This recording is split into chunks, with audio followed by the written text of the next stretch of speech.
Good evening, everyone. I want to thank all of you for coming to this workshop. I want to make it an interactive workshop so that when you're done with this workshop, you will actually feel like you can give an evaluation and be confident doing it. A couple things in change of order from what we were planning. The breakout rooms, for some reason, were tested previously and they're not working now. So we will have you work on your evaluations, and then we will ask for volunteers. So, you know, Toastmasters, we adjust on the fly all the time, right guys? So that's what we're going to do here tonight. And that's what makes us so good at what we do, because we can adjust. First, I want to do some introductions, if I may. I don't know if everyone knows Rhonda Young. She is our Zoom master. She's very experienced with it. She's our Queen Zoom master, I call her. Thank you. I love that title. She has been the Zoom master for many district events and things have run smoothly. So I was so grateful when she volunteered to come and offer to help. Then I have Thane Shetter, who is my mentor. He is a co-coordinator as well with Rhonda in providing the guidance to kick this off and giving me feedback. My other mentor, Dave Schlegel, also provided feedback, so I want to thank him. And then I want to thank Apoy for volunteering to be an evaluator mentor along with Thane Shetter. With the introductions, I'm going to move into the opening comments, if I may. What I want to start with is a story of my own on evaluation and how I've come to value evaluations, because I think it's important. As a Toastmaster of the ETS Toastmasters Club, there's one member for me who has stood out from all the rest. They have several good evaluators, but this one person has always stood out among the rest for me, and that is Donna Herb, who happens to be here on this evaluation workshop in support of me. I love Donna's evaluations. She doesn't fill it with a lot of fluff, and she's not excessively negative. She has always provided me with inspiration that I could do better. I did a speech one time and I have a loud voice and I try to lower it, but I'm not always successful. It sounds like I'm yelling at you when I'm talking to you.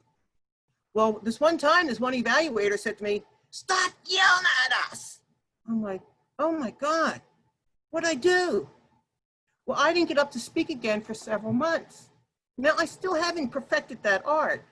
Even as recently as a speech last week at ETS, Donna was again my evaluator.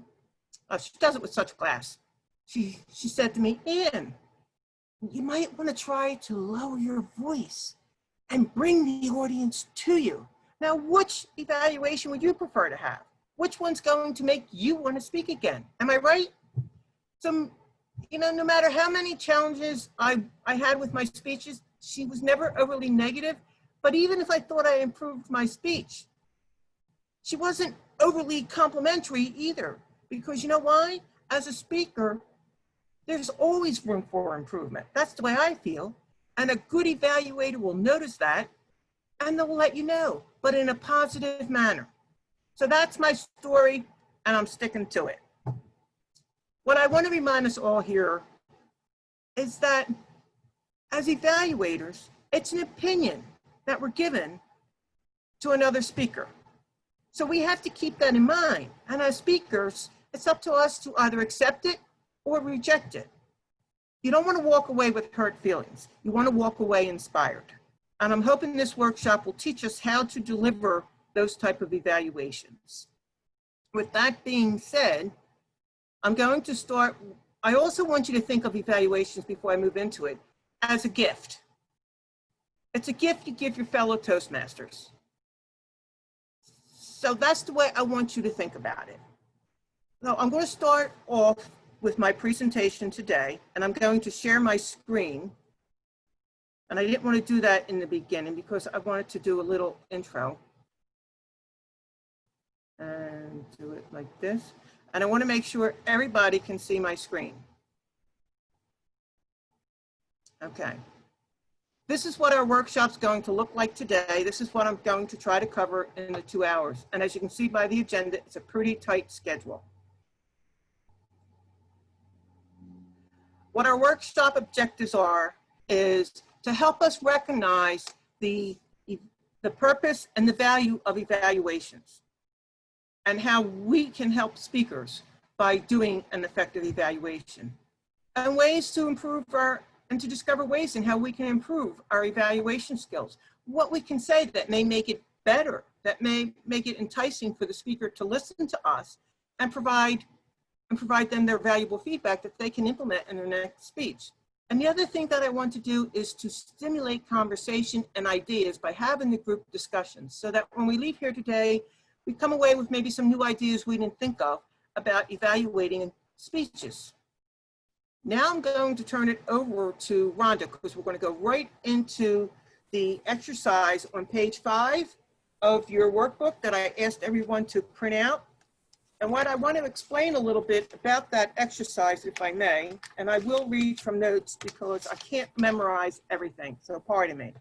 But what the purpose of this exercise is for, as participants, I want you to write down 5 important reasons as to why you want to develop better speaking skills. You don't have to list all 5. You're only going to be given 2 minutes to do this.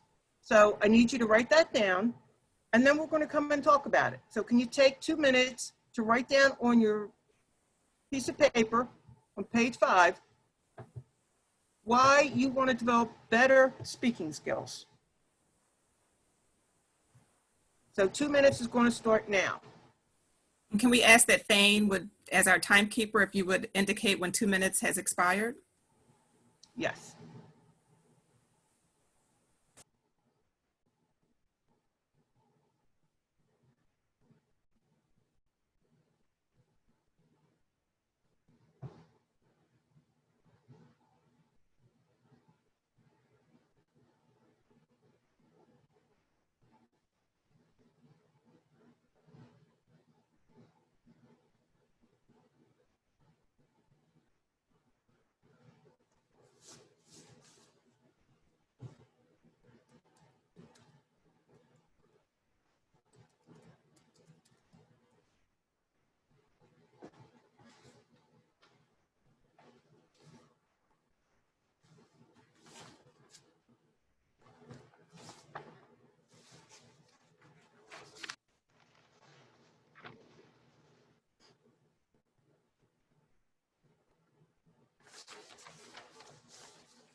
I gotta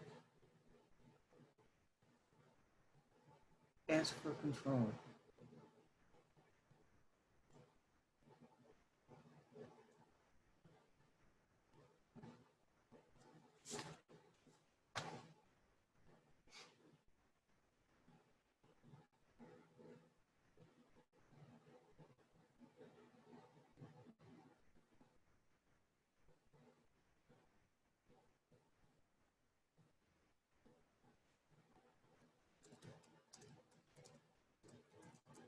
Two minutes have expired. Okay. Okay, so I will share my screen just so that we can capture some of the feedback. So if someone would just start by sharing one of their top 5 reasons why we need to learn to speak. That goes for anyone. Jump in. Take yourselves off mute and speak up. To be an effective communicator. Okay. To Anyone else? Persuade inspire others. Roz put in chat to connect with people in a way that makes them feel included and inspired to act. Love the inclusion and connect with others and inspire them. To build relationships. Okay.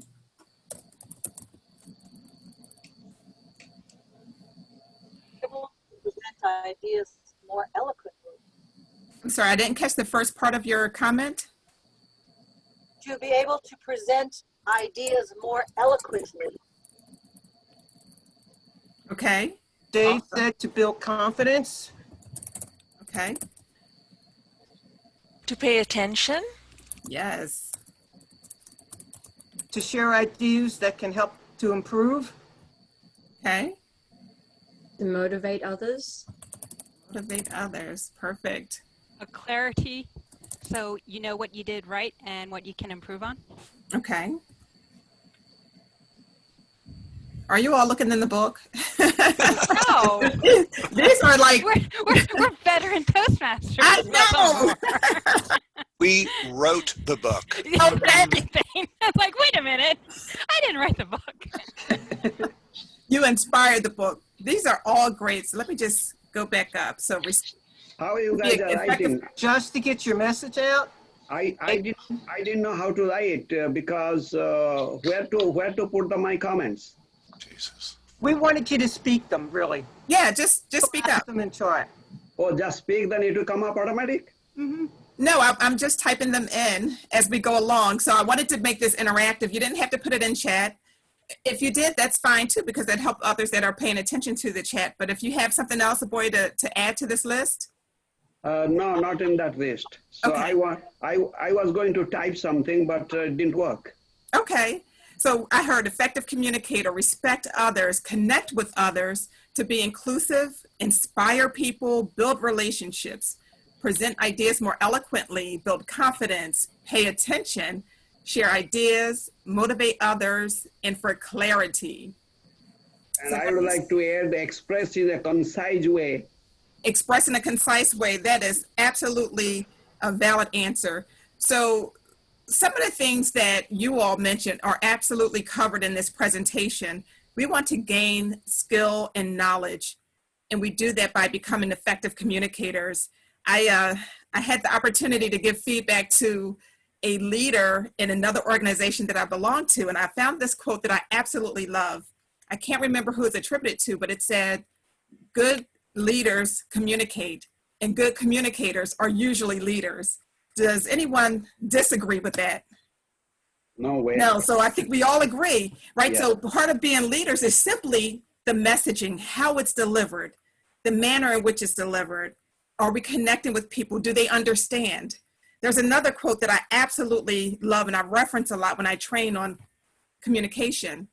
There's three speeches for every one speech you give. Have anyone else heard this one before? You'll love it. It's the one you practice or planned, the one you gave, and then the one you wish you had given. Okay. Think about that. And our goal as Toastmasters and effective communicators, advanced communicators, is to make sure they're all one and the same. The one we planned, the one we gave, and the one we wish we had given.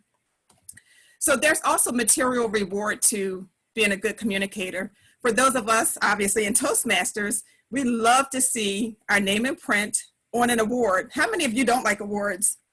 I do. I love seeing my name in print. So whether it's a certificate, whether it's on the website or some other type of recognition, there is a reward for this, in addition to the personal satisfaction and personal development that we achieve.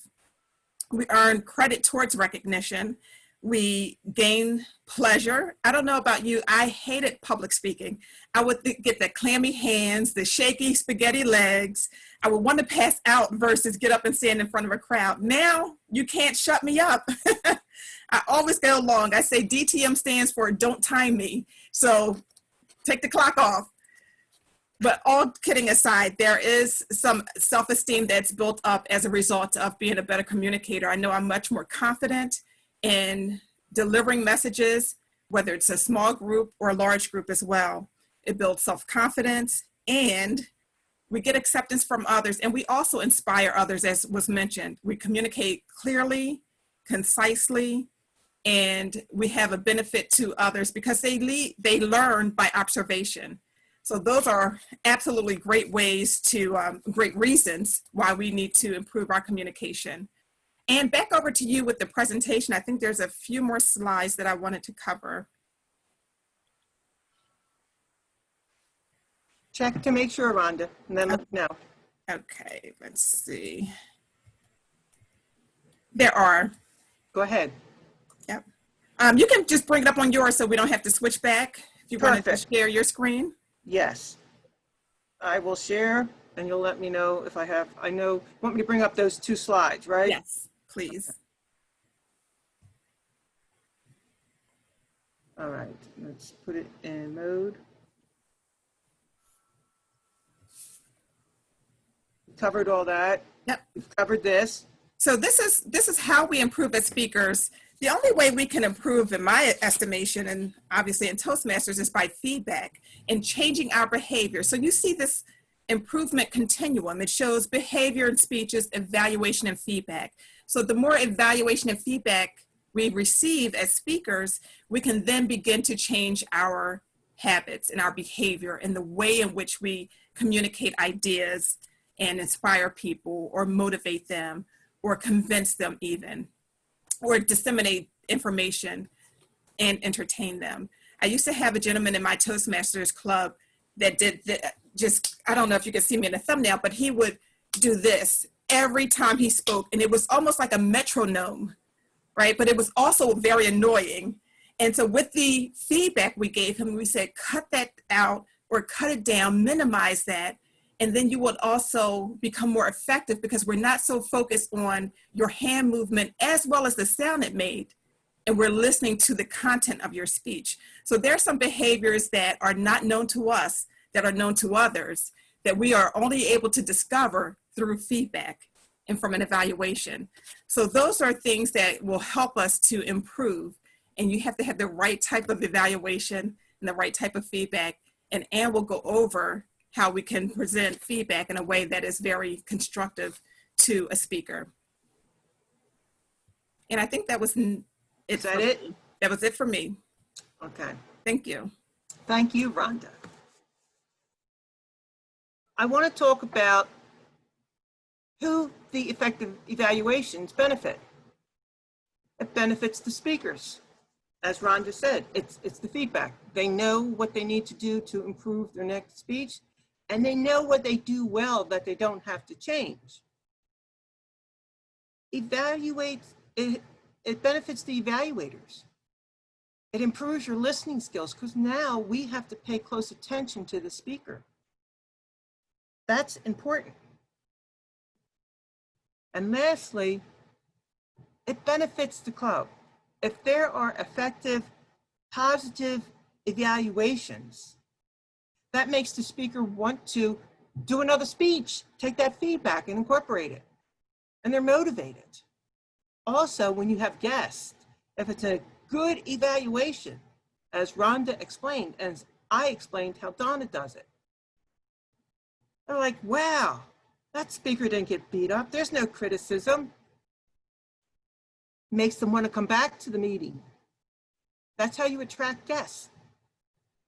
What are the speaker benefits for an evaluation?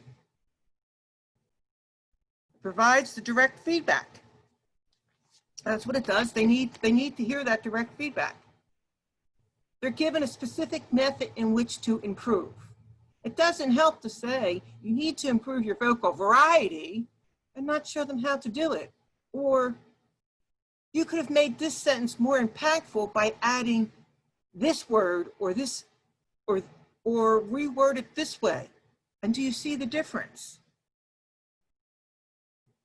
When you give positive feedback, including the polishing points, as we like to call them now, it helps to reinforce the speaker's commitment to come back and give a speech, to want to give a speech, to improve.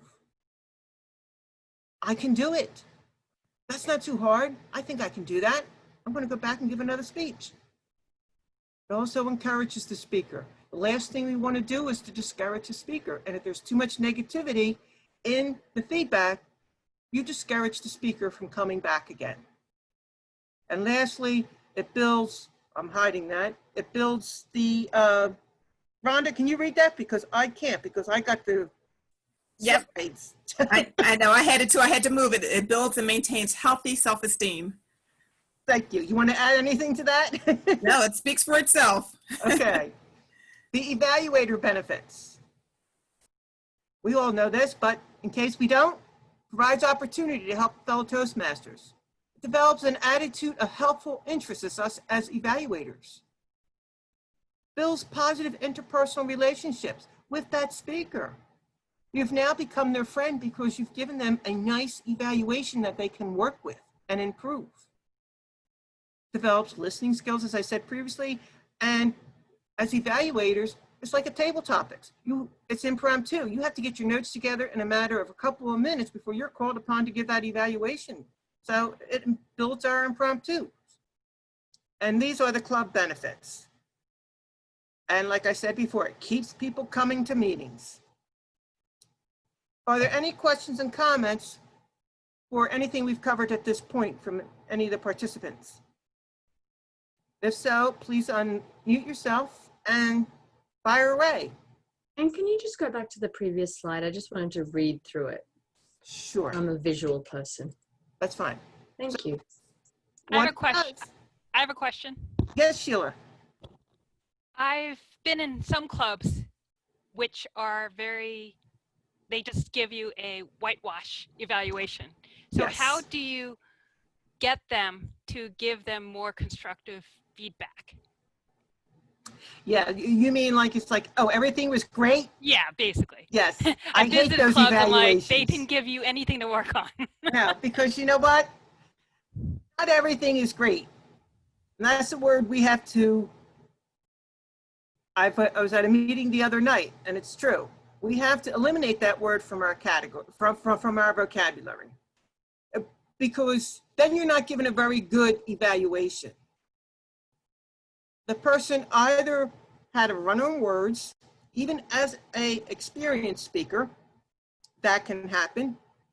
They didn't structure their speech just right. Something seems out of sync. Or it just may be, I've done speeches where the beginning was really good and I fell flat on my face on the end.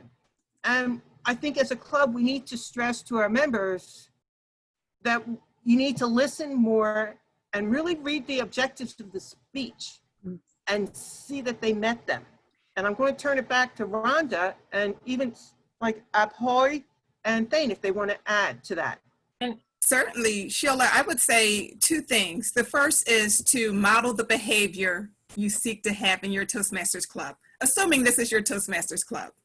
The second is to invite a very effective evaluator in so that that person may demonstrate the ideal type of feedback, both positive and constructive, or as Ann said, the polishing points. I like that. I had to write that down, the polishing points. I know personally, when I go to some clubs, especially the newer clubs, they do appreciate some of my evaluations. And I also give very, very detailed grammarian reports.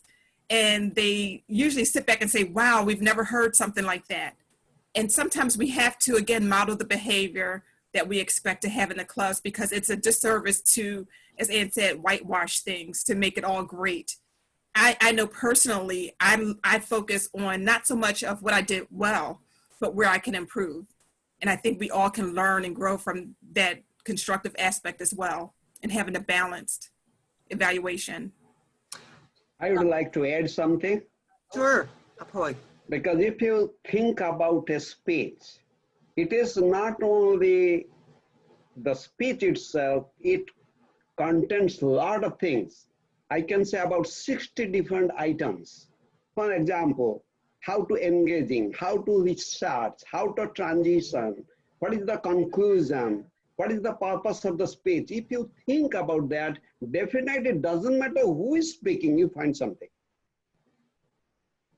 Okay. And this Deborah is had her hand raised.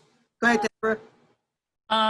Yes, I think those are all excellent suggestions. In addition, Sheila, I would recommend doing maybe the effective evaluation module for the club.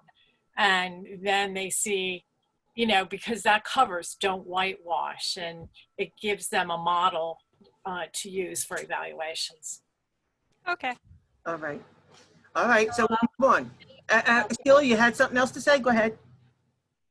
This is a follow-up. Go ahead. One of the things I see with clubs is that when they see a veteran speaker, they're very hesitant to be their evaluator. Yes. It happens all the time. And I'm kind of like, I'm not perfect. You can evaluate me. It's kind of like, go ahead. But how do you prevent clubs from doing that as well? I think what you have to do is to assign the evaluator to that person and let them have that opportunity to evaluate them. I know that's what, Jean Shippos was great for doing that at the ETS club to the newbies. I never signed up to evaluate anybody. She assigned me to evaluate somebody. And I sweated my pants through that whole thing. I sat next to Angela Gill and I said, what am I supposed to do here? Help me. I don't know what to say. I get tongue-tied and I stutter and I can't pronounce words right. What am I going to do? I got up, I did it, and guess what? I still don't give them any evaluations, but I do get up and do them. And that's a way to encourage them. Anybody else have anything they want to add? I do. I have a question. This is Cheryl. Yes, Cheryl. What do you do when you, this is your own club, and after a certain period of time, you know how everyone speaks? So basically, it becomes redundant. You know how that person, you don't have other guests, you don't have new members. It's the same people giving the same speeches all the time. So now you know their format and what they're good and what they're not good. How do you try to get out of that mundane of evaluating your club members, your fellow club members on a regular basis? Am I clear? I'm leaving that open to whoever wants to take the floor. I'll jump in. This is Thane. I've certainly been in that case. There are several things to consider.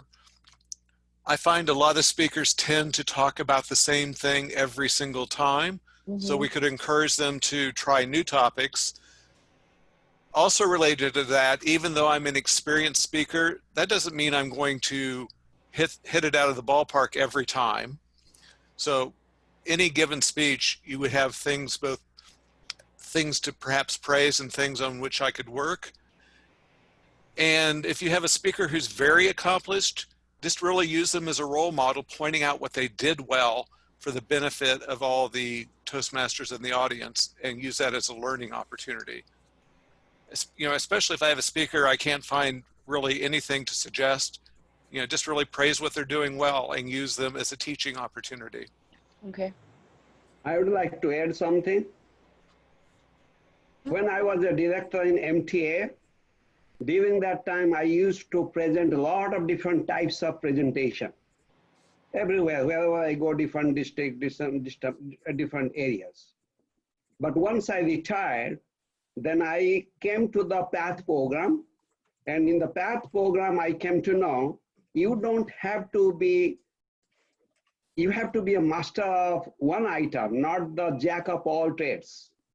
That's why what I did, I teach yoga and I stick to my yoga principle, and I always talk from the head to toe about the health, how you can maintain your health without medication. That is my topic, and I always talk nowadays.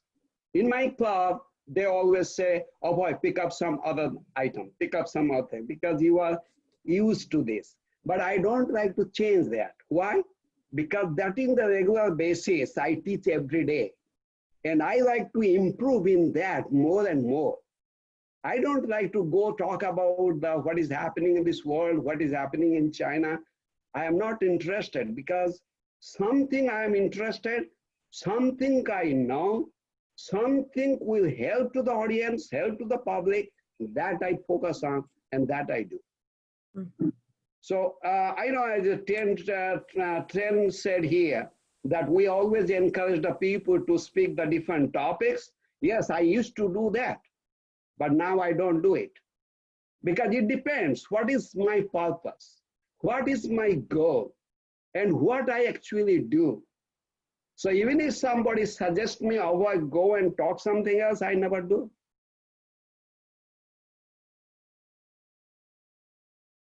All right. Thank you. I believe we're going to have to move on from the question and answer session at this point so that we can keep moving and get through the material if everybody's okay with that and indulge me a little bit. And we'll have time for questions and answers again. I'm going to reshare my screen. Okay, so we covered that. We did that. I believe Rhonda may have covered a few points of these, but the evaluation method, I'm not going to read anything. This is the tell and sell type of evaluation method. It's generally the common method that all of us use as Toastmasters, and it's the most effective. But in this case, the evaluator has to be careful in their evaluation and in how they present it to the speaker so that they don't scare the speaker away, so to speak, from coming. This tell and listen is basically where the evaluator makes recommendations for improvements and the speaker can respond. It takes a little bit more time, but that's another learning method for evaluation. The one that's really, it's not really recommended in a group setting, it's problem solving. It's where the evaluator and speaker can more or less form a dialogue and develop a better relationship, really, from the preparation of the speech all the way to the end. I believe that that could be something you could do as a mentor in helping someone prepare a speech. But when you're in a meeting and you want to do an evaluation, for time restriction purposes, the tell and sell is the best method of doing the evaluation. Oops, let me go back. Now I have to turn it over to Rhonda. Yep. Oh my God, Rhonda, I'm stealing your thunder. No, it's okay. It's I'm okay. sorry. I wanted to Okay. share with you probably two methods that you are very familiar with, and we can go to the next slide. The first, Sorry. no, it's no secret scroll stuff here. The sandwich method. How many of you know about the sandwich method already? Yeah, I think most of us as Toastmasters, we know we have to, on the outside, we want to wrap this meal up with positive feedback. We want to introduce positive feedback because we want to put the speaker at ease. We want them to be comfortable with the information that we will share. So typically we'll start with things that they did extremely well. And we nestle the positive, between the positive information, we put the constructive as the meat of it. This is where they really get the opportunity to understand areas of improvement to be effective with their audience. And then we follow up with positive because we want to end on a high note. We want them to know we appreciate their effort, the diligence they took to craft the speech, to deliver it, but we also want them to feel very comfortable and welcome to come back to the lectern again. So we never want to end with constructive feedback because that may be disheartening and discouraging. The next method on the next page is the see, hear, feel method. And this is where you actually, you can click it one more time, Anne. This is where you actually tell about what you've sensed throughout the speech. So what did I see? What did I observe? Was the speaker nervous? Were they confident? Were they bold? Did they use the speaking area effectively? Did they make decisive movements? Did they use gestures? Did they have props or visual aids? Things like that. So anything you've observed with your eyes, you talk about that. Next is what did I hear? Did I hear a great vocabulary? Did they use a great lexicon that's not trite or common? They use those SAT words from way back when? Did they use active, vivid words? Did they paint verbal pictures for us to imagine ourselves in their situation? How did they enunciate or pronounce words? That's what I heard. And was the rate, volume, and pitch appropriate? Did they use vocal variety even to have a verbal 4G or 5G or color code to their speech? We want them to speak in multiple dimensions, and with a lot of flavor and flair, not just monotone black and white. Finally, what did they make me feel? How did I feel having heard the speech? Was it heartfelt? Was it a situation that resonated with me? Did it evoke emotion? Did it take me on an emotional roller coaster of highs and lows, victory and defeat, etc.? So these are ways to give feedback. But again, you can also incorporate the sandwich method. Start off with a very positive. In the middle, you talk about one or two at the most. We don't want the evaluation overwrought with constructive feedback. So the one or two most significant things that the speaker can do to become more effective. And then finally, to end on a high note and wish the person well. I was on a call earlier today and the person was given 2 speeches in one meeting trying to finish up her DTM. So I ended my evaluation by saying, I know you will reach the DTM. I look forward to celebrating you. So anything that lands on a positive note will be absolutely welcome. Next slide, Ann. Right? 5-minute break. Does that sound about right? Yes. Okay. So if you have to get up, want to drink a water, we're going to give you a 5-minute break. Do you mind if I ask a couple of questions? Oh, go right ahead. Okay, so I'm trying to follow along in the booklet that I printed out. And so we spoke a little bit about on page 5, 6, and 7, like the 3 roles. We didn't really go over the 3 roles of an evaluator. I don't know what That's we're coming coming back. next. That's coming next. Okay, so that's Yep. 8. And then we jumped forward to, I finally found the methods for effective evaluation on page 11. Correct. But there's no, I don't see anything here about the see, hear, feel method. So I just scribbled that down. I'm just wondering what else I've missed. I'm just trying to scribble down. I want to kind of keep it all in the right place. So Kathleen, I tend to go rogue sometimes. Like So do I. The canned pitches from Toastmasters are great, but I have to ronderize it and anodized it earlier Right. today. I'm So we totally wanted- cool with that. I'm just trying to, I'm finding this information really, really helpful because good. I feel very overwhelmed with evaluations because I really want to give feedback, but I often judge myself as to whether my feedback is relevant. So, where am I at? What level am I to be able to give somebody feedback, sort of thing? So I'm just trying to scribble down as much as I can. So that's why I'm kind of asking where everything is in the, Oh in the no! booklet. So you won't find the sandwich method or the see, hear, feel, but Good, I've got in that. one of the earlier slides, Anne showed the see and tell method, and Found that, yeah, on page 11. so that's the 3 that's recommended in this module. Okay, Right. cool. But again, you saw many people know about the sandwich method, and they probably know about the see, hear, feel as well, just as seasoned Toastmasters. I had heard about the sandwich method, but not the see, hear, feel. And I feel like that is really powerful for me in particular Yes. because I can focus on these. What did I see? What did I hear? What did I feel? They're tangible. You Yes. know what I mean? So yeah, that was helpful. Awesome. Can I add something? Catherine, if you see the manual, not the pathway, the existing one, we have one program that is the Better Speaker Series. Over there, we have 3 important ones. One is the Better Speaker Series, one is the Competent Leadership, another is 3 of them, and a Club Successful Series. Over there, one of the program is there. They are saying how you have to evaluate, and they explain over there in the sandwich method. Okay. So we don't have Let me access see to if that. I can find it out here. That's not in Pathway though, right? Now, That is not in the pathway. I have never seen, but that Yeah. is the. Right. So we don't have access to that if you don't have Pathway. No, It's I mean, called evaluate to motivate, right? Boy, yeah. evaluate to motivate. Yeah, I want to try and keep this to like the pathways because I don't know that Toastmasters is going to continue with those other series. And I They're don't not. They use say them. no. And so I agree with you, Boyd, but yeah. Can I ask a quick question too? Because I've been in my club, and I'm not sure if we're evaluating correctly.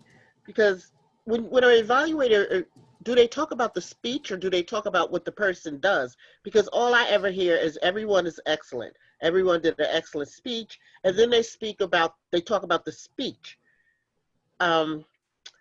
When I've been in certain situations where I have had speeches evaluated, I had to do a lot of PowerPoint presentation. They would say what you need to do to improve more than what you actually spoke about. Do you see what I'll give you a quick example. I messed up doing a PowerPoint presentation, but my teacher gave me 100 out of 100 because I didn't miss a beat. She said, no one knows what you're going to say. And even though I continued speaking, it was up there, but no one knew what I was going to do because you don't know what my speech is. So, but that's not what I see. Everyone, like if I'm talking about politics, they'll talk about, I'm just giving an example. They'll talk about what the speech said. I thought we were supposed to be talking about how to improve the speech. The content, I always thought the content of the speech didn't matter. It need to be the things that you're saying. What did you observe? I'd never heard these things. What do you see? And to make it more effective. And that's not what I'm seeing. I'm going to cover that. That's going to be covered later. Oh, it is? It is? Yes. Okay, thank you. Yes, it's going to be covered. Okay, because I'm going to get into that as to what you're supposed to look for. All right, Thane has put up the red, and I believe we have to move on. Thank you. All right. And if I haven't covered it, please feel free to come back with those questions. I'm going to share my screen again and go where we left off at the 5-minute break. Okay, we're going to talk about the evaluator roles. That's what's next. You know, as an evaluator, your role is a motivator, a facilitator, and a counselor. A lot of responsibility, don't you think? Well, that's what your job is. You want to make your evaluation personal to the speaker. So you want to understand what the speaker's project is and what they're working on, and ask them, well, what is it they're trying to accomplish in their speech? So that you can personalize your feedback towards that and let them know.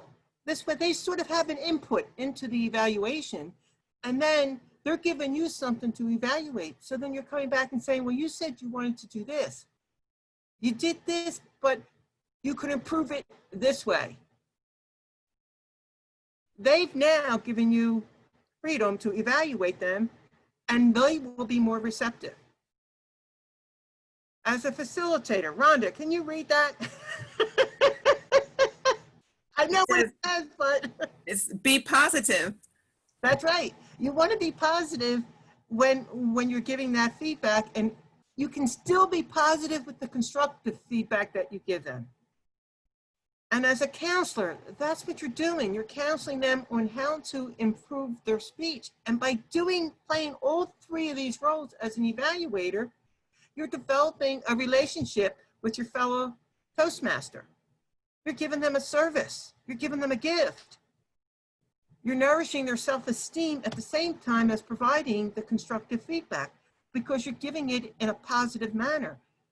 And lastly, as I said before, when you're giving feedback, give them an example or two as to how they can improve the speech. Just don't tell them, well, you need to improve in this area. How about if you try it this way? You know, give the example. But as your role as an evaluator is very important, because how you evaluate that person is whether they come back to give another speech. And as Sheila said, and as many Toastmasters have said, we don't want it with fluff. You don't want, oh, it was great, it was awesome. No, you did an excellent job. But here are some polishing points that I'd like to share with you, only to help you to improve your next speech. I don't want to belabor the point. So what is evaluated? Sharon, I hope this answers your question. When you're evaluating a speech, the first thing an evaluator should be looking at is the speech itself. When the speaker starts to speak, did they have an introduction that caught the audience's attention? Did they come up with a main point that they followed up in the body of the text and in the body of the speech? It's like writing an essay. Does the body support what they say they were going to talk about? Did they have humor? How did they present it? And finally, the conclusion. The conclusion is to wrap up what their purpose of the speech was, to bring in the body, and now, this is how it's supposed to be. Either it's a call to action, or it's a solution, or it's the end of the story. How did they end the story? So for the speaker's evaluation, I'm not going to belabor this. Rhonda already went over it, so you don't have to hear my voice here to show vocal variety. The one thing I want to cover is the eye contact, especially with Zoom. As you can see, I'm trying to practice look at that camera straight ahead, but I often wander off and look down the side here to see who is speaking, and then it looks like I'm looking down. Well, in the world of technology today, we have to try and focus on the camera. When you're meeting in person and you're doing a presentation, you'll see people will read their slides and turn to their slides and read them. Now what they've done is just taken their focus off the audience. You always want to have your eyes focused on the audience, because then they feel engaged. They feel like you're having a personal conversation with them. Another thing, as she said, gestures with a purpose. I thought this would be humorous. You want to make sure when you're speaking, you're using the proper gestures. And I did say gestures.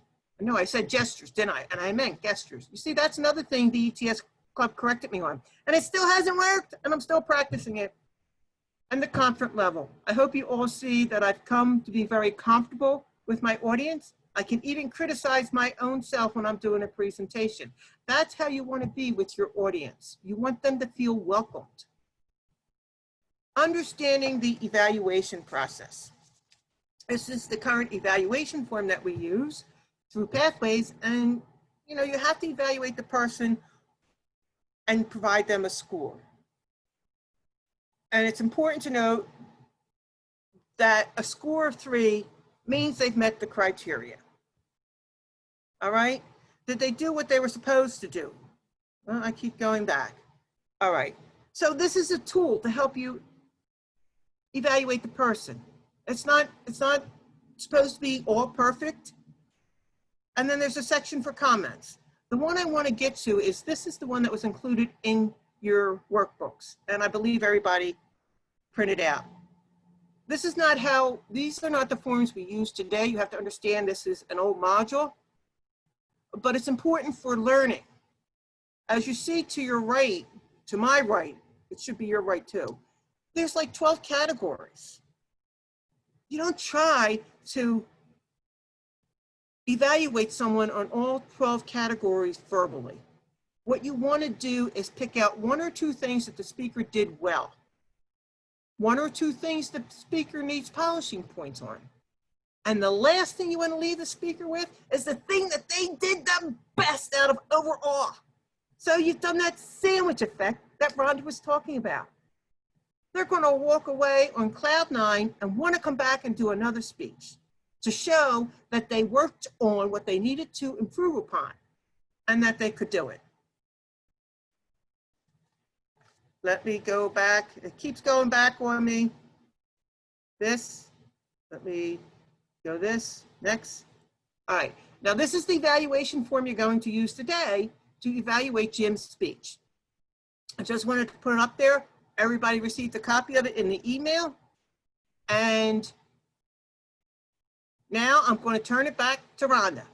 Rhonda. Thank you. And I'm going to stop presenting. Okay.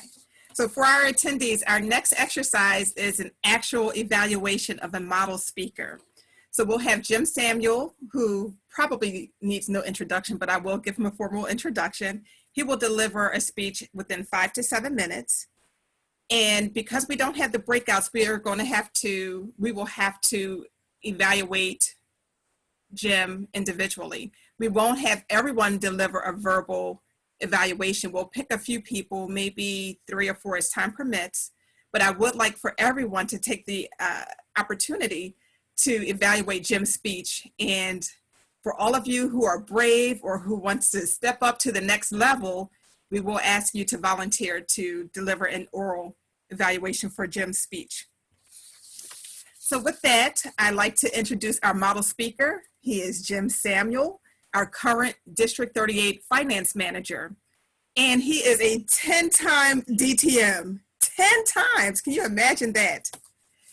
He has been a member of Toastmasters for 27 years, which he had ample opportunity to get his 10 DTMs. And he's actually currently working on his 11th through Pathways. He is such a model Toastmaster. He's also a decorated contest winner. He's won at the area level 23 times, at the division level 3 times, and once at the district level. And I mentioned all of this, as we said earlier, I think it was Sheila who mentioned, how do you evaluate someone who's seasoned?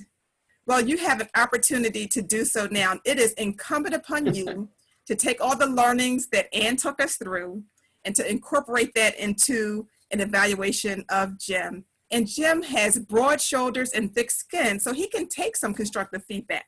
I've seen him. He's helped to start over 100 or close to 100 Toastmasters clubs. Amazing. And I can go on and on. He gave me a long list of accomplishments. I pulled out the things that I thought were very, very interesting and startling to me. He is working on the dynamic leadership path. He will deliver a speech from level 3, an elective titled, Know Your Sense of Humor. The purpose of this speech is to begin developing a collection of humorous stories and to present a speech that includes humor. The speech should include at least one anecdote or story intended to entertain or bring humor into the presentation. Please help me to welcome Jim Samuel. Speech title, Real Humor. That's R-E-E-L, humor. Real Humor, Jim Samuel. Well, thanks, Rhonda. In fact, you know, I composed this speech on the back of an envelope on the way over here. So it's not going to be a very good speech. But I tell you what, I really like those whitewash evaluations that Sheila was talking about. So that's what I request. I really like positive feedback. That's the way I feel about it. But I would like to start with a story about Don Shula. Don Shula is the winningest coach of the NFL. And everybody knows what NFL is, so I'm not going to tell you what that abbreviation means. There's no need for that. But he was vacationing in Maine during the off season one time in April, and you all know what April is like. April is a rainy season. And it was raining this particular day in Maine in April, so he took his family to the movies. He got to the theater, and there weren't too many people in the theater, but they all stood up and they applauded him, and he was flattered. After the movie, he went up to one of the moviegoers and he said, well, gee, thanks for recognizing me. I'm a long way from home. And the man said, sir, I don't know who you are, but right before you got here, the manager came into the theater and said that if 3 more people didn't show up, they weren't going to show the movie. Now, it gave me pause. You know, what really makes a movie funny?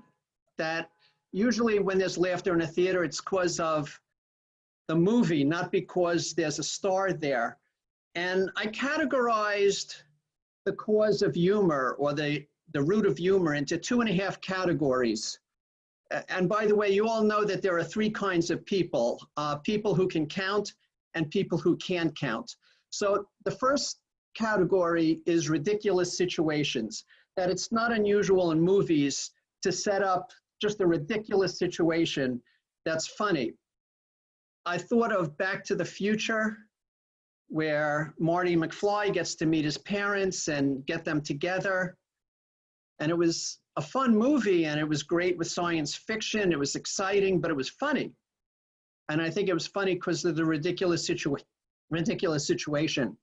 How about Jumanji, Next Level, where the actors are playing characters that are not their gender. The men play the women and the women play the men sometimes. A ridiculous situation. Also Mrs. Doubtfire, and by the way, Robin Williams is my favorite. In this case, he dressed up as a woman so he could see his kids. It was a ridiculous situation, but it was also quite serious. Wanted to see his kids. And finally, Tootsie, where Dustin Hoffman dresses up as a woman because he needed to work. It was a part for a woman, and he played the woman. made a mess of the situation, but that's what he did. So ridiculous situations, I think, are the first category for real humor. The second category is physical humor. And the first movie that came to mind was Pee-wee's Big Invention, where Paul Rubin just has inspired silliness and walks around silly. And in fact, John Cleese is the minister of silly walks. He even tells you that it's all about physical humor. Jerry is nodding. He likes that movie. All right. Now, there's also Three Amigos. And Steve Martin, he's one of my favorites too, and Chevy Chase. They dressed up funny, and they had that funny dance that they did all together. Physical humor, as well as ridiculous situation. And how about Night at the Museum, where the dinosaurs come alive? It was a physical situation as well as ridiculous situation, and it's always been that way. If you go back to 1948, we have the movie Abbott and Costello Meet Frankenstein. It was ridiculous, but there was a lot of physical humor. And finally, Sleeper in 1973. And we all know that Woody Allen is just Mr. Madcap. So there are some movies, so I'm gonna make this half a category because it's not that many movies, but some movies are humorous with a serious message. And if you can inculcate a serious message with a humorous movie, it's gonna be a winner because the humor will draw people in and keep people interested long enough to hear the message. I was thinking about City Slickers, where Billy Crystal was someone from the city, and he came to believe that what he needed to focus on was the things that he loved and what was important in his life. And Daniel Stern realized he had to restart his life. I'll also mention, once again, Robin Williams in Good Morning Vietnam, 1987, where he plays disc jockey Adrian Cronauer. The people who were in Vietnam say that Robin Williams could have been Adrian Cronauer. Very serious message about the value of life and the fallacy of war, the ridiculousness of war. And finally, I like the movie Big with Tom Hanks, where lots of physical humor. He was a kid in an adult's body. You see him playing with toys. That was his job. And there was a serious message where he finally tells his girlfriend, I'm just not ready to be an adult. I have to go back. Is there a message for us? Are there implications for us as speakers and leaders? Well, I think there are a few. First of all, Toastmasters like to laugh. That's always been true. And if you can give a speech that makes people laugh, they're really going to appreciate it. Secondly, 55% of what an audience takes away from a speech is visual. 38% is auditory, and 7% is all you get for the message. So you have to use your prop or physical movement, something that the audience sees as a bridge to the audience across which you can convey your idea. And having a message is good, but if all you do is silliness, if that's the way you prepare your speech, that's going to be enough. And even a speech that's just ridiculous can sometimes work. I won a division level contest talking about a mythical date I had with Glinda, the Good Witch of the North. Just a ridiculous situation. There was no particular message. So friends, that's it. That's the end of the speech. Thank you for being a good audience. The end. Thank you, Jim. Thank you very much.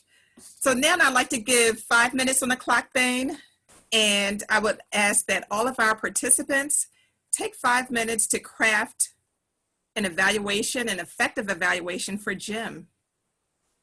And we will call on volunteers. If there's no volunteers, we will volunteer you to try to incorporate some of the talking and learning points from Ann and myself and some of the feedback in order to craft an effective evaluation. And you will have between 2 and 3 minutes, like a normal meeting evaluation, to deliver it. So we'll try to get in as much as possible. We're really good on time, so we'll have enough time for several.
Check if you could still hear me.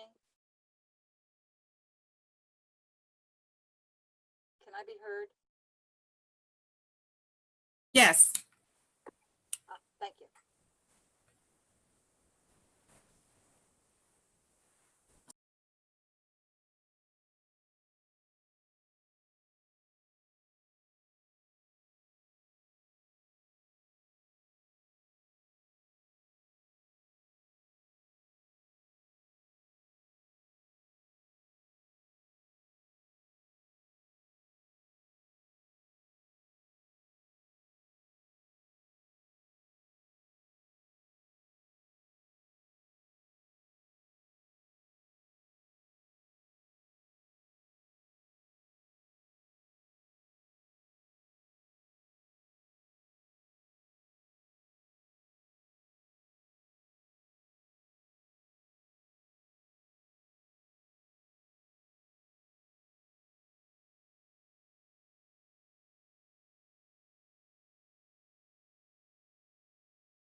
And it looks like we've reached 5 minutes.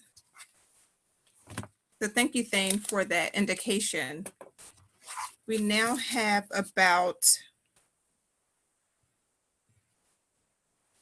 at least 20 or so minutes, probably a little bit more to go through your evaluations. So I'd like to ask for any volunteers to deliver a 2 to 3 minute evaluation of Jim's speech. Do we have any volunteers? Donna, but I'll go last. Okay. I'll give somebody. Okay, Rhonda, I can, I see a boy's hand going up, so go ahead, a boy. yeah. One of the greatest part to come to this meeting is to listen an outstanding speech like this. I have honor to evaluate a mind-blowing speech presented by Jim Samuel. When I write a speech, or I present a speech, or I evaluate a speech, during that time, I keep my attention in three areas: the clear message, logical organizational structure, and engaging with audience. Jim selected a good topic that is related to everybody. It is the correction of different humors, a ridiculous situation.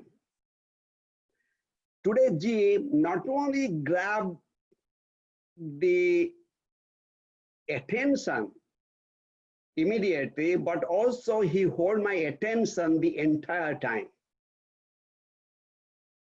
The speech was developed nicely. He discussed about the Don Shula, the NFL coach, went to a movie and with the family and what happened there. Then they went to a movie. Then they come up talking about a lot of different ridiculous situation with a lot of areas. For example, and also physical humor.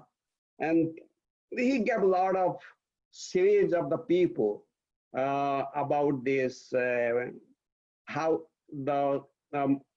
this humor comes up. Jim presented his experience in dramatic way, and that is with a vocal variety, and I saw the gestures, and very fascinating way he put it in. I like this speech, but few things I noticed, which I can, because he said, I can take any positive feedback. Few things it came to my mind, which I saw there. He said it is a moving funny in the three types. The people can count, people cannot count, but I didn't get the third one. That is number one. And I think he doesn't have to tell in the beginning that it is not a good speech. Just go on and tell what you're supposed to tell. Because when people, the way you put it in, that will be taken care by the evaluator and they will see. And one more thing I saw, sometimes you repeated few words. It means you might have to go for a little bit more practice. Excitement and emotion, all this energy, I didn't get it because you are talking about the people, different types of people, and you narrated very nicely the ridiculous situation and physical and a lot of areas, the omega and all those things. The whole idea is that it was a very good speech, and you gave us a lot of details about those people, and you are an amazing and unique person who has so much talent and skill to access. One point I would remember, you say NFL, I don't have to explain, but I actually thinking a lot of different people, because I know a lot of people, they don't know about all these things. So even if for you or this for us Toastmasters, a lot of people know, but still I would appreciate if you can say NFL abbreviation. Otherwise, there is, it is your presentation, your vocal impression, was good. I enjoyed it. You had a fantastic way and showed to us how you are experienced, and we know you very well. And there was never been anyone like you in the Toastmaster group, what I believe. And I really enjoyed your speech and hope learn a lot in future. Thank you so much. And Thane, can we get a boy's time for the evaluation? 2 minutes short of being, well, 2 minutes over time, 5:23.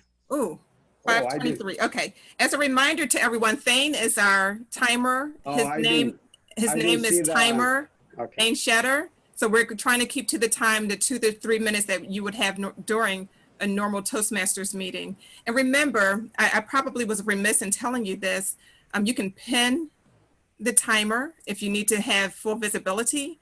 To do so, click on the ellipses in the top right corner of Thane's thumbnail and select pin video. That way you can always see, or you can just navigate to where he is on your screen. That's number one. Number two, keep in mind that the evaluation should almost sound as if you prepare for it days in advance. And for that reason, we do have evaluation contests where you are encouraged to deliver this as a speech with an opening, a body, and conclusion. So keep that in mind as you also try to incorporate the learning points from Anne's presentation. So, Aboy, thank you for kicking us off tonight. And I'd like to know if there's any other volunteer. If so, just unmute. Kathleen, I see your hand up. So please unmute yourself and go for it. Good. Okay, so I'm hoping that you will provide evaluation on the evaluator.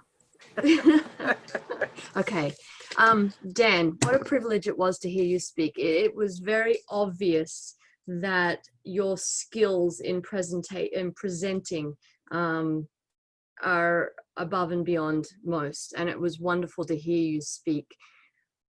I really, really appreciated just how comfortable you were, how easily you were able to present to everybody, even though you only had written something down on the back of an envelope previous to this speech. So I thought that was pretty amazing that you were able to get up and do that so easily.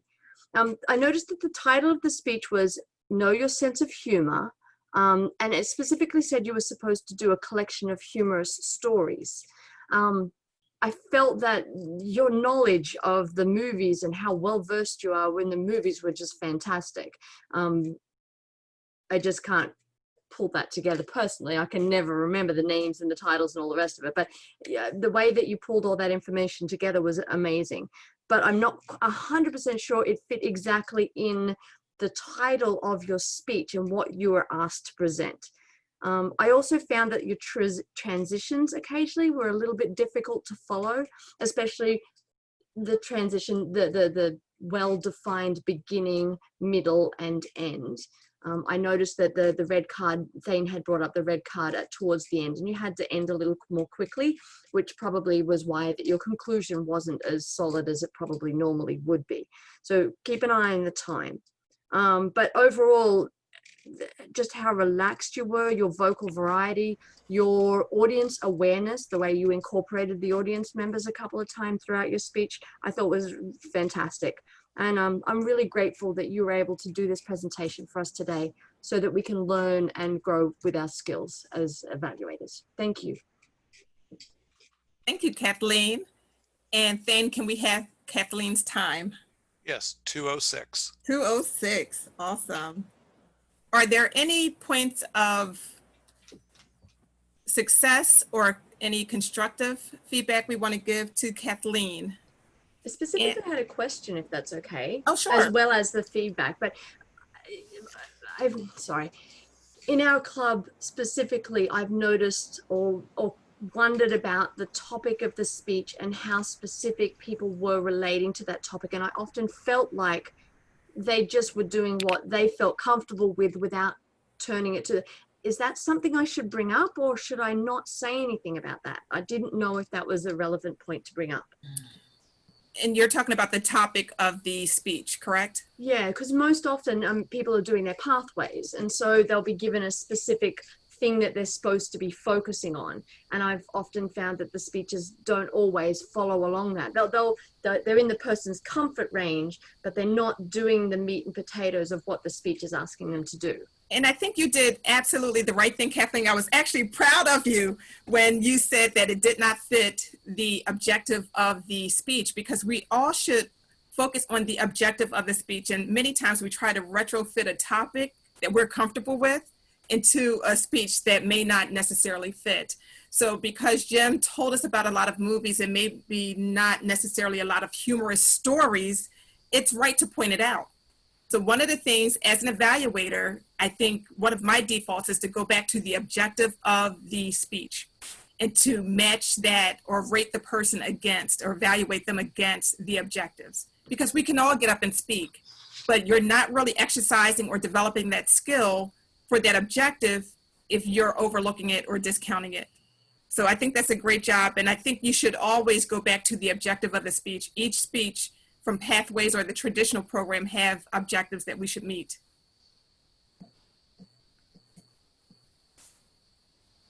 Any other feedback for Kathleen before we move on? Okay, who's next? If you're next, just take yourself off mute and chime in. Kathy. I think I saw Kathy's hand up. Yep. Okay, perfect. Okay. Jim, that was a great speech, and it was nice. I think it's the first time I have heard you speak. I'm from the Washington Crossing Toastmaster Club. I love the topic and the content of your speech, and agree with you how using humor, no matter what, even if it's a serious topic, if we can somehow incorporate that, we can get our message across. And I really liked your example. I forget, I didn't write down the numbers, but how you only have maybe 7 seconds to get your message in. The other pieces are what really take over the speech. Another thing that I thought was terrific too, and I like when people are able to do this, I think it shows an experienced speaker and a comfortable speaker. You started out with humor, the note about the whitewash feedback, that you like that, which really deviated from your speech. That wasn't part of the prepared speech. I think you took what was already said in the meeting, and so really tailored it to the meeting instead of just what you had prepared to go on. It was such a good speech. I find it hard to believe that you just prepared it on the back of an envelope on the way to the meeting. And I think you may have thrown a few things in there to get some feedback from us. Again, the conclusion was abrupt and kind of came suddenly. I didn't realize Thane had thrown up the red card, so that may be why you did it. I thought that could have been something, looking for opportunities for feedback or constructive feedback. But too, I like the topic and the examples of the movies, and I think just your relation with the audience and knowing that we could relate to those examples. You didn't have to explain them much. I think looking at the audience, we all were familiar with those movies and actors and things that you were talking about. So yeah, overall terrific speech, and I look forward to hearing you again sometime. Thank you, Kathy. And Thane, Kathy, I'm not sure if you see the virtual applause that you're getting across the screen, but I wanted to point that out. Thane, can we have Kathy's time? Yes, Kathy's time was 2 minutes, 40 seconds. Ooh, 2 minutes and 40 seconds. Kathy, you must be on your way to becoming a DTM like me. And I saw someone ask, what's a DTM? So a DTM is a Distinguished Toastmaster. It's the highest educational designation you can receive in Toastmasters. You will have completed a prescribed number of speeches, and you've had to have multiple leadership roles in order to earn that DTM. It's very prestigious. Not everyone acquires it or earns it, but if you are very focused on developing your skills as a leader, as a speaker, please make that a goal. It's very worthwhile. Any feedback for Kathy on her evaluation from any of the mentors or the attendees for that matter? Any questions from Kathy or comments? Okay, hearing none, let's go to the next person. We still have until about 6:45, so we have plenty of time. Let's call him Jackie Atkinson. Okay, Okay, can you hear me? yes. Yes. Okay, great. Jim, I really appreciated your presentation because I never thought about humor in the way that you outlined it for us. Your speech was organized, it was structured, and you explained the categories or the types of humor, the ridiculous situations, physical humor, and humor with a serious message. And it left me with a model for assessing humor going forward. I'll probably look at any movie or program and I'll think, what kind of humor is this? Is it physical? Just what type is it? I did find it interesting that you started your presentation with a disclaimer that this was not the best speech. And it could have left us with lowered expectations, but your content just overrid that, but that's something to look out for. You gave great examples in the categories of the types of humor. I thought you could have given us something to actually laugh at. That would have been a plus for your presentation. I was captured by your ease and your confidence in the way you delivered your speech. And you left me with the sense that you have a wealth of knowledge in this area, in the area of real humor. And I just thank you for that. And I would look forward to hearing more about humor from you. Great presentation. Thank you. Thank you, Jackie. Thane, can we have her time, please? Yes, Jackie's time was 1 minute, 45 seconds. Okay. So Jackie, opportunity for you. Get to the 2-minute mark. Okay. So 2 minutes is the minimum for your evaluation. But Okay. this was a very good evaluation. Anyone else, especially the mentors, would like to give Jackie any feedback?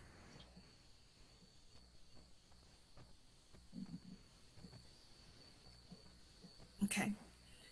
Jackie, any question? Sure. Just wondering, I mean, we want to motivate and encourage and, you know, make sure people feel very comfortable in our club. And I know that our club, I'm very lucky. The Lower Makefield Club is amazing in that regard. But knowing who your presenters are, I'm sure that that should sway your level of critical analysis, right? So someone at Jim's level, we could probably be a little more critical of than someone who's doing their first speech at the club.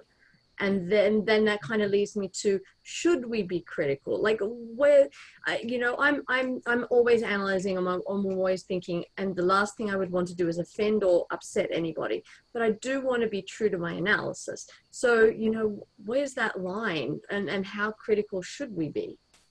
I think you have to put yourself in the person's shoes. So if there's a member that's very new to the club, you absolutely don't want to discourage that person from ever speaking again. And there are situations where it has happened, right? So they're already nervous enough to get up in front of a practically new audience to them. And that sort of person, you should just basically say, wow, you're amazing for getting up. Thank you so much for coming to the club, sort of thing. But that, and then very little more. But maybe one thing that they can do aspirationally, Not to say that they did not do well that day, but maybe you can work your way up to not using notes or using notes more sparingly.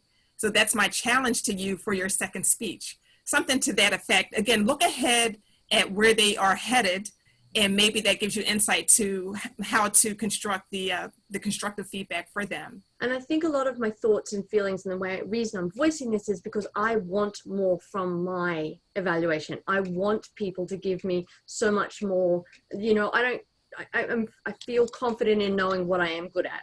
Yeah. But I really genuinely want more critical feedback on what I can improve on. So this is what I did when I had mentors or when I had mentees. I would ask them specifically, what should I look for in this speech? What skill are you absolutely trying to improve with this speech, in addition to the objective of the speech itself? So someone would say, again, using less notes, cutting down on the ums and ahs and all the filler words, or using the speaking area more effectively and deliberately, etc. So you can always go to your evaluator, especially if you know ahead of time. Sometimes we don't when we come to a meeting, but there may be a few minutes before the meeting starts, even send them a private message to say, please be mindful of, or please watch out for this. I'm working on this skill today. So to solicit and elicit the type of feedback you want, since you're not always getting it. Okay. Another note, Kath. I'm sorry. Go ahead, Sheila. Another note for the evaluation, if there's anything that you want to tell someone, you do not have to include it in the verbal evaluation. You can write it down, because there are some times in which I had to write down so I don't say it in front of everybody. That might be a way in which you can address an issue, or else you can talk to them afterwards and have a dialogue with that person. And Yeah, that's especially right, Sheila. I am from Princeton Toastmaster. We distributed the paper to ask all the participants to give their comments, and sometimes that helps a lot to the new members, even if the experienced members. Thanks, boy. I was just looking for mine. I don't know if you can see this, but I have the ballot and brief evaluation. We do not use the ballot portion because we don't vote every meeting on the best speaker or table topic speaker, but it certainly gives you first, second, third. I think it's down to 5 speakers. We call it the railroad ticket because it's perforated, and we just rip it off and give it to the speaker. And I think this is a great way to get feedback from multiple people, not just your designated evaluator that has a unilateral perspective. This gives you a broader perspective of how you're connecting with your audience. Are you effective? What worked and what didn't work? And I can't remember who said it, may have been Ann, that some of the things that people tell you, you have to use as a filter. You know, whatever sticks and stays in the bowl, keep it. And if it doesn't apply to you, don't accept it, reject it. That's right. Because you can't please everyone, but you're trying to please as many people as possible. Exactly. In our club, we do that. Sorry. Did you want to say something? Yes. One thing for Kathleen and actually everybody, when you're evaluating, keep in mind that you're really focused on the speech that evening. So even a more experienced speaker has days that aren't so good. And one thing you really would like to avoid, you know, it's been said to me by somebody who's no longer on the call, you're a DTM, you should know better. It's like, well, we had a very legitimate difference in how we interpreted the objectives of the speech.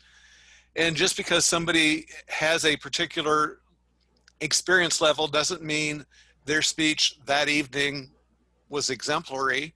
There are always things that they did well. There are always things that they could do differently to be more effective.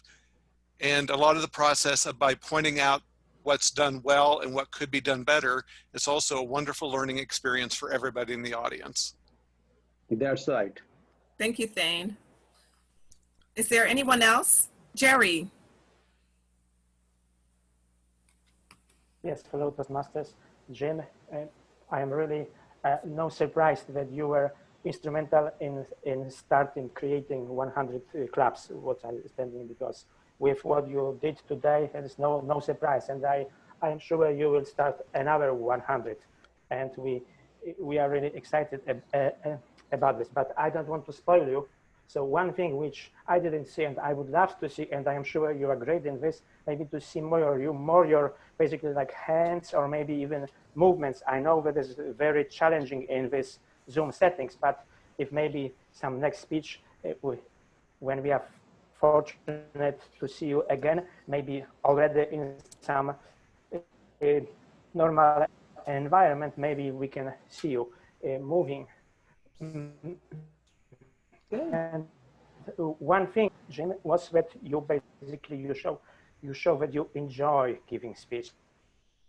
I would like to someday maybe get closer to enjoying giving a speech, because that is something that not only that you have to do, but you like to do, and you are getting busy. You are waiting for this moment that when you start speaking. So that's really something very natural, and something probably which you you learned this through many speeches. And maybe, can you maybe explain how to get to this point?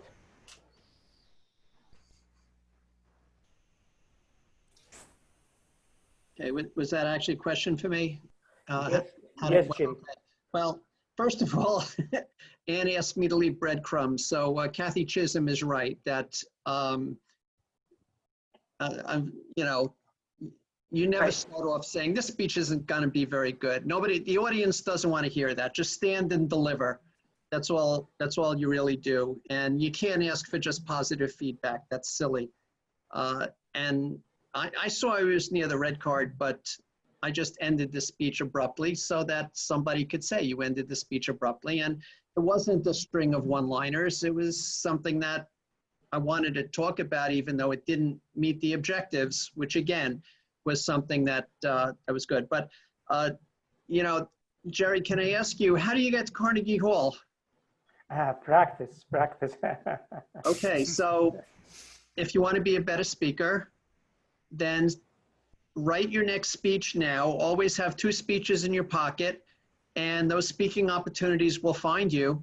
And listen to your evaluators, and then take on the role of evaluator and all the other roles. Once you've been a counter, you never look at a speech the same way. That's true. Or timer. You always look at a speech a little differently. But keep speaking, and you'll improve. I mean, that's just automatic. One other thing, if I may just jump in too and say, find a mentor within Toastmasters, someone that you trust and who can be objective and can help see your progression through to wherever you choose to go, whatever level that is, because that person can give you some good trusted feedback. And I think the point of getting feedback is to incorporate some as well. I had club members who gave speech after speech, week after week, and never incorporated the feedback. And so it became repetitive, me saying things or other people saying things that they should do differently to be more effective. Again, as Anne said, the feedback is a gift. We're giving you something to take back, to revise, to recalibrate yourself, and to come out even more powerful and dynamic than you already are. So don't overlook that opportunity to improve by just getting up and giving speeches. Try to meet the objectives and try to incorporate as much feedback as you feel comfortable with. Even be comfortable in discomfort. If someone's asking you and challenging you to do something a little bit differently, if you feel it's perfectly legit, go for it. What's the worst that can happen? You may hit it out the park. So I think there's another person that wants to give an evaluation. Donna Herb. Donna, okay. Thanks, Anne and Rhonda. A lot of times when I was going to, by the way, a lot of times when I was going to jump in and give some feedback, it was already picked up by people. So but in terms of evaluation, first of all, there was a really big buildup on Jim's credentials. We'll start with that. So yes, there was some kind of expectation on what Jim was going to be able to do as a speaker.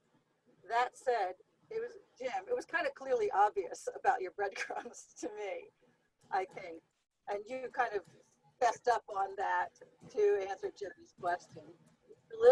Deliberately gave a less polished speech, or at least one with gaps, to provide space for the evaluators to provide feedback or things to be worked on. So I think that was really good, and it kind of also proved the level of experience that you really have, because you are able to figure out, what could I do here that's kind of like an obvious, and you started off right away with an obvious, and a couple other people have picked up on that, and that is that you started off with saying, well, I'm not going to do this so well because I wrote it on the back of the napkin. That said, you used a prop, which is a really good point. So number one, you get kudos for using the back of the napkin prop. But of course, it's an evaluation must. Anybody who starts off by saying, oh, I didn't have enough time to work on this and it's not going to be very good. No, that's the first thing you get told is, don't do it. Just go for it and give it your best. You did use a lot of examples. However, I want to say, and I'm not using the sandwich here, I'm doing a pro and a con kind of arrangement, which is a little bit different. But you used a lot of examples, a lot of great examples, you know, things that I personally have seen, and clearly several other people have seen also from the audience. But you can't make that assumption, especially coming into something like this, where you have no idea who's going to be in this audience. If you're going to your own club, you kind of have a pretty good idea about who's going to be there. But who knew who was going to be on this workshop? Thane's been going to a lot of different clubs all over the world, we've heard. So you could have had anybody. You could have had somebody from New Zealand. You could have had somebody from Bangladesh on this. You just don't know. So you shouldn't make it assumptions like, no, not everybody may know what the NFL is. Always spell out the acronym. We don't all know that Woody Allen is Mr. Madcap. By the way, you gave some great examples of personally movies that I love, and Mrs. Doubtfire is one of them. But I also agree with Kathleen's suggestion that I don't know if you actually followed the purpose of the speech, and there was a lot of conversation about that. So I won't go into that. There's lots more that I could give. I have been given the red flag. So I'm going to end with Jim. I would love to see one of your real speeches sometime, because clearly you can do it well.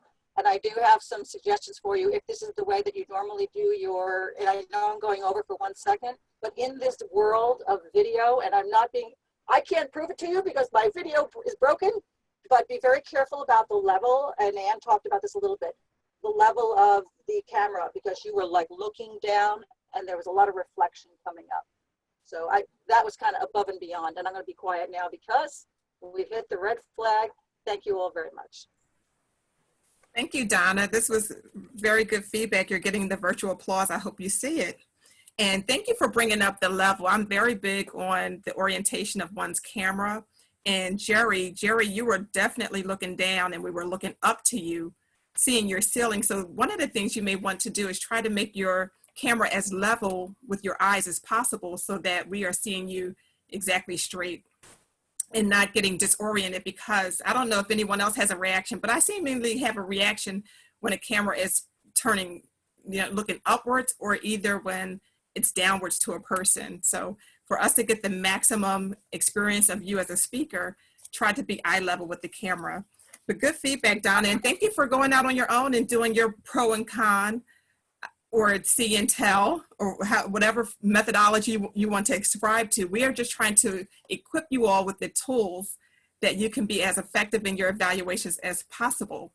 And I believe we are on point for 6:45 to provide some evaluations from our mentors. I'll turn it over to Ann to segue into that section of our workshop. Okay, thank you, Rhonda. Your awesome support on this evaluation workshop. You provided so much valuable information to our participants, sharing your knowledge. I cannot thank you enough. So let's give her a kudos for all she has done to make this a successful workshop. Could not have done it without her, Jim, Thane, and Apur as well. Now, I want to turn it over to the mentors. First, I will go with Apol. I'm messing your name up. I'm trying. I'm very sorry. So would you like to make a general overall comment in 3 minutes or less? Yes, yes. This is regarding the evaluators, right? Yes. Each evaluator, they notice a lot of things and they presented, for example, the objectives and the speakers using the prop and the styles and what he said, all these things they explain very nice way. And I believe those are important. As Jim said, actually this is I was looking for at the beginning to laugh, but actually this is not to laugh, it is a collection of humorous speech in different situations. And that was actually noticed by all the evaluators, and they pointed out their idea and whether it is applicable or not applicable, but whatever may be, as a evaluation team, we learn a lot from this project, how to evaluate to the experienced person, and how, as a matter of fact, the experienced person also indicated that he is willing to accept any feedback coming from anybody. So the feedbacks are, as we discussed, especially it is about the topic and about his idea and how quickly and how easily he explained to the people. And in that case, I believe that I do like all these evaluations, and those are really good, and it's a good learning for me too. With that, I can say this is a wonderful meeting we conducted today. Thank you. Thank you very much. Thane. The wonderful thing about this evening is that you all heard a variety of opinions.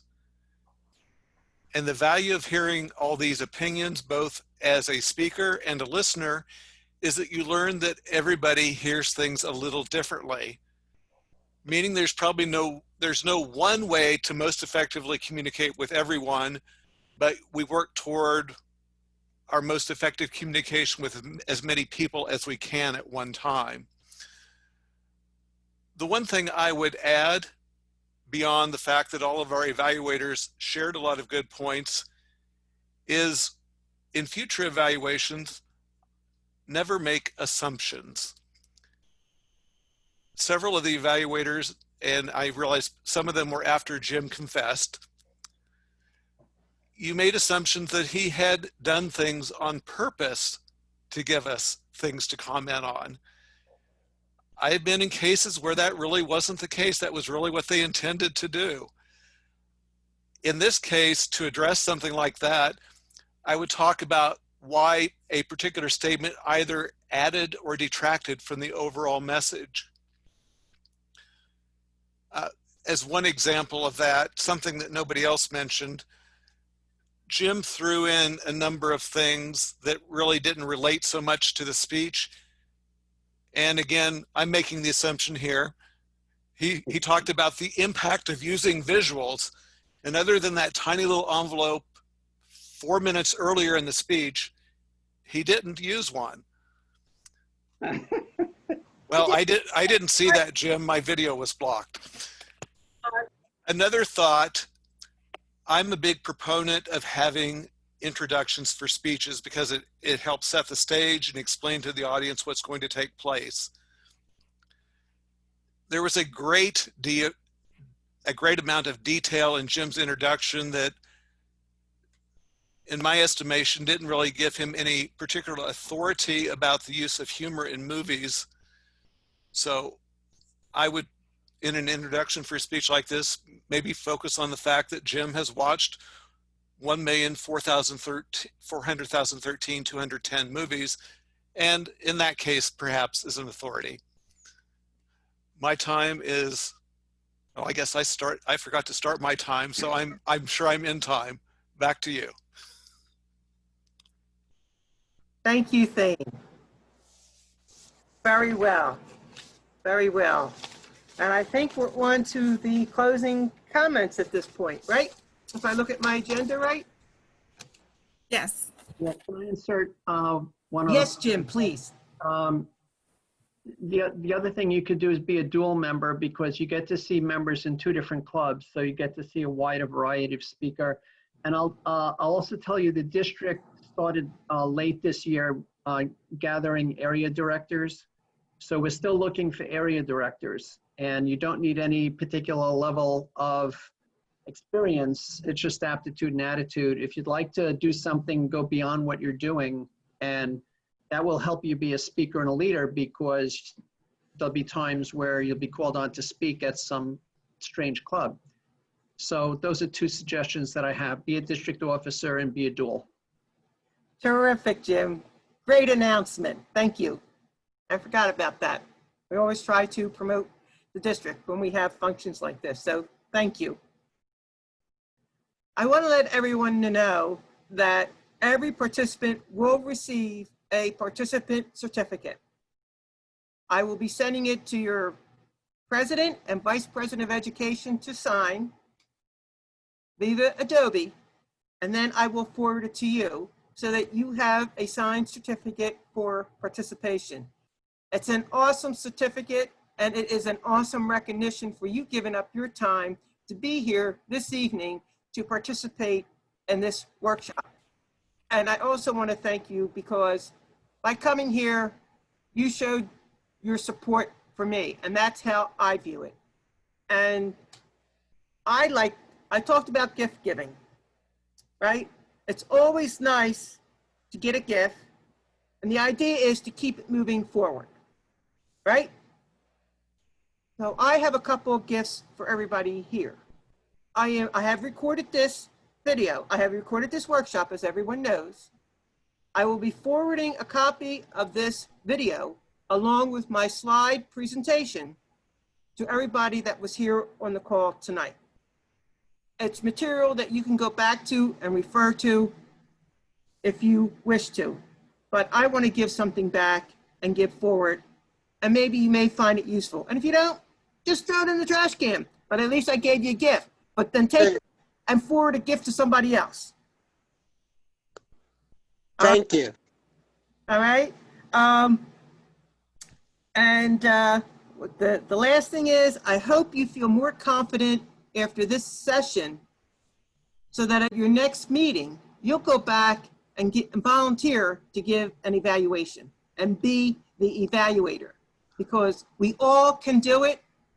We just need the confidence to do it. And I hope this session will help you towards that. I'd like to finish off by giving Rhonda some closing comments if she wishes. Sure, thank you so very much. One thing, Jim, I love your speech title, and please don't forsake having a speech title, because it sets the stage for whatever we think we may hear about. Honestly, when I heard real humor, I thought about fishing, not movies. So trust me, it could be used as a double entendre when you have those types of things happen. So I thought that was just worth noting. I want to tell all the participants, thank you for taking your time out today. I hope you learned something. I enjoyed having you and learning from you all. I'll be more than happy, while I have availability because of this pandemic, to attend any meeting and give any evaluation or grammarian report, or just sit back and observe, or have any other type of role. So feel free to reach out to me. I'll put my email address in the comments. But I think you all did a great job today, and thank you for not having to be voluntold to give an evaluation today. Awesome job. Thank you. Thank you, Rhonda. Thank you, Anne, for organizing this. I thought this was Yeah, a great, thanks. worthwhile session. I have to Thank agree you. 100%. I feel so much more confident now. I can't evaluate you today. I know you're doing a speech. We actually have we've got our next Yes. meeting on in That's 2 right. minutes. So, all right. Thank you. You're welcome. And there was a question as to why I'm not signing the certificate. The certificates that I received from Toastmasters, it specifically states on the bottom for the president and the VPE to sign it. And I don't want to mess with an official document. So that's why I'm forwarding on to your president and VPE to sign. And And we can edit that. I think we should Can edit I that. edit that? Do you want me to edit it? Yes, Do you want me to edit it then? If you I are think in so. agreement, I will. If you're in agreement, I will. You Okay. have our permission. Okay. You know, I go by the book, right, Dane? I can't. But you were the facilitator, so I think it's only appropriate. Okay, well then I would be happy to sign it for everybody. As a matter of fact, it would be my honor. And I'm honored by everybody Awesome. here. Thank you.